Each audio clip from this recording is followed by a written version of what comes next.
더 자세한 설명을 듣고 싶으신 분들은 9월 16일에 KNN 공개 클리닉 외래라는 방송에서 오전 10시에 제가 설명하는 걸 좀 더 경청해 주시면 조금 더 자세한 내용이 있으니까 도움이 되실 것 같습니다.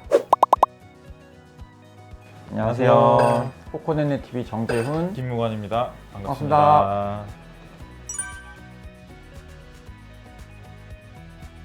사실 제가 오늘 공개 클리닉이라고 KNN에서 방송하는 그 녹화 방송을 찍으러 가요. 거기서도 오늘 이 비염에 대한 주제로 시청자분들한테 정보를 제공할 건데 거기에 맞는 지금 약간 일종의 예행 연습? 네.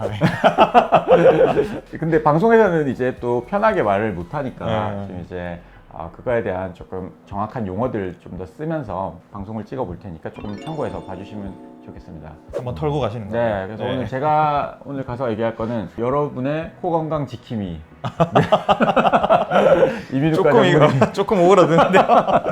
정재훈인데요. 예. 알레르기 비염의 치료에는 뭐 수술적인 치료가 당연히 모두가 알고 있겠지만 중요하고요. 그 외에는 약물적인 치료 또는 이제 면역 치료. 면역 치료도 이제 다양하죠. 거기에다가 이제 알레르기 원인에 대한 항원에 대한 회피요법 이런 것들이 치료 방법이 있어요. 그래서 이제 우리가 수술적인 치료 외에 약물 치료라고 하는 거는 모두가 잘 알고 있듯이 뭐 항히스타민제나 코트레인 기량제, 항콜린제, 혈관 수축제 뭐 등등의 다양한 약들이 있는데 이런 약물 치료는 사실 그때그때 효과를 보지만 장기적인 큰 효과를 보지 못하기 때문에 너무 심할 때는 병원에 와서 약물 처방을 하는 게 맞지만 지속적인 장기 치료가 되긴 조금 어려운 부분이 있고요. 그에 비해서 이제 저희가 최근에 각광받고 있는 것이 면역 치료라는 거예요. 면역 치료는 이미 알고 계신 분들은 많이 알 거예요. 그래서 피하 주사를 맞거나 설하로 이제 약을 먹거나 해서 알레르기 항원에 대한 일종의 백신 치료라고 보시면 되는데, 그래서 일정한 항원들을 계속해서 몸에 투여하면서 그 항원에 대한 면역력을 이제 키워나가는 거죠. 그래서 그 항원이 나중에 그 시기에 우리 몸에 들어왔을 때 우리 몸이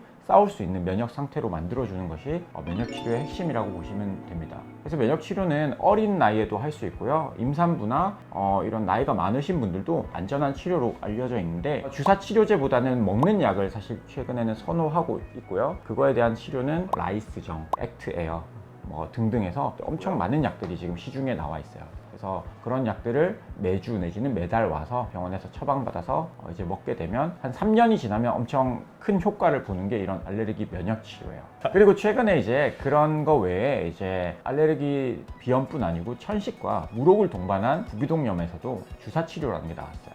이런 생물학적 제재, 바이올로직 에이전트에 대한 많은 이제 초점이 최근에 맞춰지고 있는데, 쉽게 말해서 옛날에는 축농증 비염은 무조건 수술해야 되는 질환이었거든요. 근데 최근에는 약간 패러다임이 조금씩 바뀌고 있어요. 그래서 수술을 안 하더라도 이제 주사만 맞더라도 그런 무록을 동반한 축농증이 좀 줄어든다든가 천식의 발병을 약간 다운시켜 준다든가 하는 그런 식의 생물학적 제재들이 많이 나왔어요. 이제 우리 병원에서 많이 쓰고 있는 듀필루맙이라든가 아니면 오말리주맙, 웨폴리주맙 같은 것들이 있는데, 각각의 그런 타겟하는 것들이 달라요. 듀필루맙 같은 경우는 단일클론 항체인데 몸에 들어가서 인터루킨4에 해당하는 수용체에 부착을 해서 알레르기 반응 자체를 억제시켜주는 그런 역할을 하고, 나머지 것들은 비만세포나 인터루킨5에 부착을 해서 그런 면역 반응들을 억제해주는 그런 것들인데, 쉽게 말해서 이런 제재들을 주사를 지속적으로 조금 맞게 되면 우리가 축농증 수술이라든가 비염 수술을 해서 이제 몸에 자극이 되잖아요. 침습적인 치료를 안 하더라도 주사제만으로도 그런 부분들을 훨씬 더 개선시킬 수 있는 장점이 있는 제재들입니다. 그래서 최근에는 이런 것들이 학회에서도 많이 발표되고 논문도 많이 나오고요. 그리고 임상에서도 지금 많이 활용이 되고 있는데, 단점은 비싸요. 그렇죠? 네. 비용입니다. 비용인데 낮아질 거라고 이제 얘기는 되고 있지만 비용이 조금 부담스럽긴 하거든요. 그래서 그거에 대한 부분만 해결되면 수술 못지않은 또 좋은 치료제가 될 거라고 생각하고 있어요. 알레르기 비염은 아까 말씀하신 비수술적인 치료 외에도 수술적인 치료를 할 수가 있거든요. 수술적인 치료는 코막힘이라든지 이런 이제 딱 눈에 보이는 증상들을 해결을 해주게 되는데, 하비갑계라는 구조에 대한 수술이 진행이 되고, 수술은 아주 간단합니다.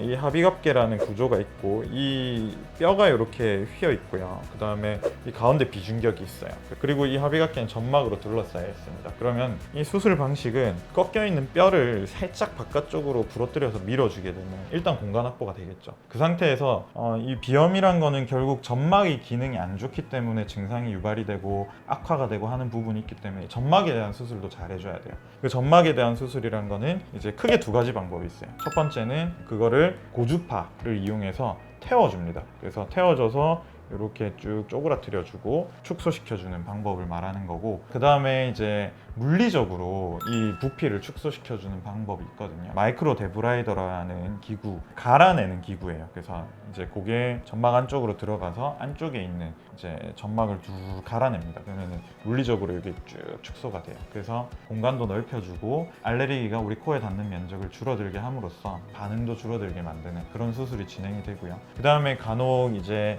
그렇게 했는데도 코 막히면 해결이 되지만 콧물이나 재채기나 코 가려움증, 이러한 이제 알레르기 증상에 대한 알레르기 증상의 일부가 남아 있을 때 이제 그거에 대해서는 비디안 신경이 코 뒤쪽에서 나오거든요. 그 신경을 확인을 해서 레이저로 태우거나 절단을 해가지고 그런 증상을 완화시켜주는 방법도 쓰게 됩니다.